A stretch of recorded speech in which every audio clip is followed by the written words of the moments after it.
A mais recente atualização da Unreal, a Unreal Engine 5.3, acaba de ser lançado, e é uma grande novidade. A principal razão é o recurso Nanite Landscapes. Quando a Unreal 5 foi lançada, ela introduziu uma nova maneira revolucionária de renderizar geometria chamada Nanite. Em resumo, Nanite é a ideia de que cada objeto que você vê em gráficos de computador é composto por pequenos planos de geometria, chamado polígonos. Quanto mais polígonos você tem em seu ambiente, mais tempo levará para renderizar.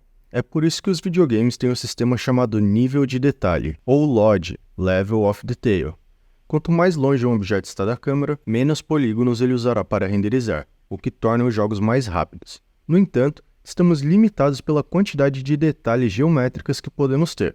O Nanite corrige isso porque usa um nível de detalhe dinâmico, o que significa que você pode ter um objeto com milhões de polígonos sem a necessidade dos LODs, porque a geometria se deforma, reduzindo a quantidade de polígonos em um objeto. Um bom exemplo disso em uso é essa cidade, onde cada cor representa um polígono individual e há milhões deles. O maior problema com o Nanite era que, quando foi lançado, funcionava apenas em objetos estáticos que não se moviam, como rochas e penhascos. Isso mudou com as atualizações da Unreal Engine 5.1, que introduziram o Nanite para vegetação, permitindo criar vegetação com detalhes ilimitados. No entanto, o recurso Nanite para paisagens ainda estava faltando.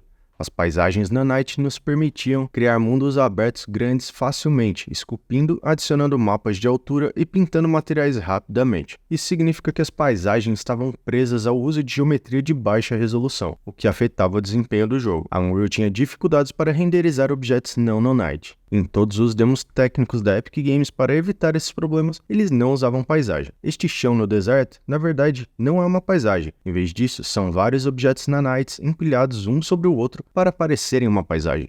Finalmente, na versão 5.3, o Nanite suporta oficialmente paisagens, landscapes.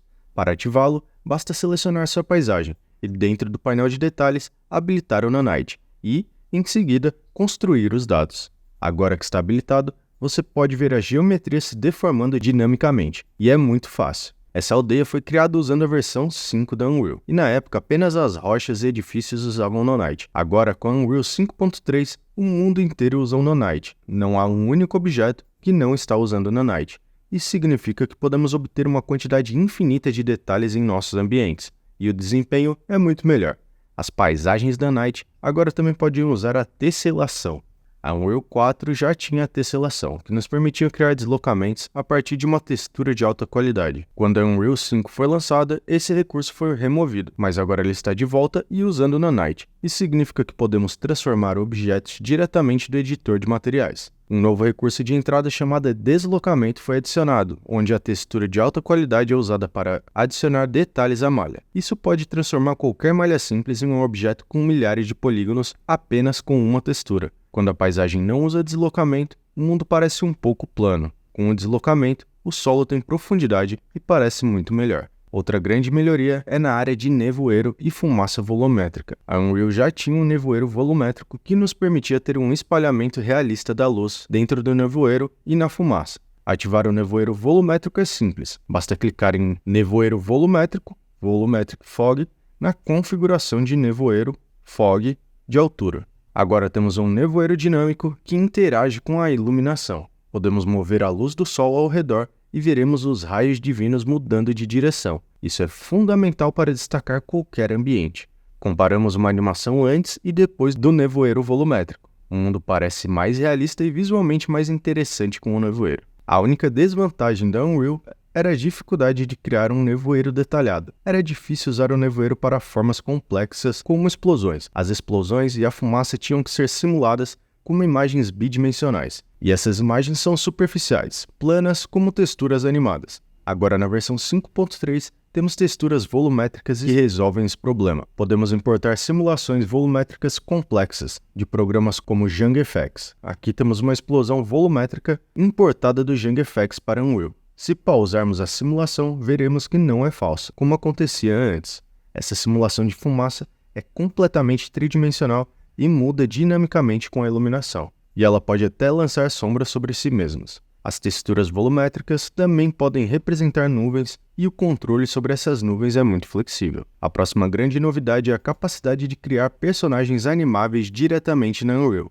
Até agora, a Unreal permitia criar rigs e animar personagens, mas faltava a edição de malhas esqueléticas, que é o processo de criar ossos em um personagem.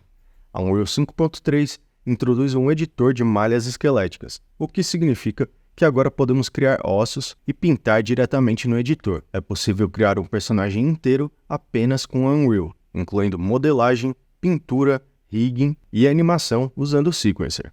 Além disso, há um novo editor de roupas para criar simulações realistas das roupas. Os próprios usuários podem definir como a simulação de roupas interagem com seu personagem, e a inteligência artificial cuidará de animar essa interação. As reflexões também receberam uma grande atualização. Quando a Unreal 5 foi lançada, ela introduziu um novo sistema de iluminação chamado Lumen, que fornece iluminação global dinâmica em tempo real. No entanto, a iluminação global não é em tempo real e requer que as luzes sejam assadas, o baked, antes de jogar o jogo. Isso é feito renderizando a iluminação de reflexo antes do jogo e armazenando em uma textura chamada Light Map. Com o Lumen, isso não é mais necessário, pois ele oferece iluminação global verdadeiramente em tempo real. No entanto, Lumen é computacionalmente intensivo e exige hardware potente. Por esse motivo, muitos jogos ainda usam a iluminação assada para obter melhor desempenho. A iluminação assada não possui reflexões, o que pode ser um problema. A Unreal 5.3 agora permite usar as reflexões do Lumen com a iluminação assada, combinando o melhor dos dois mundos. Isso é feito nas configurações de volume de pós-processamento, onde você pode definir a iluminação global para nenhuma e as reflexões para Lumen. Isso permite que você tenha o desempenho da iluminação estática e a precisão das reflexões do Lumen. Além disso, as reflexões do Lumen agora suportam múltiplos rebotes, permitindo que as reflexões sejam mais precisas em cenários complexos. Outra atualização importante é para usuários de Mac. O Nanite agora é suportado em todos os dispositivos Apple M2, o que significa que os usuários de Mac agora têm acesso ao Lumen e ao Nanite. A Unreal Engine é mais importante do que nunca, pois metade dos jogos da próxima geração está sendo criada na Unreal 5, e não há momento melhor para aprender do que agora.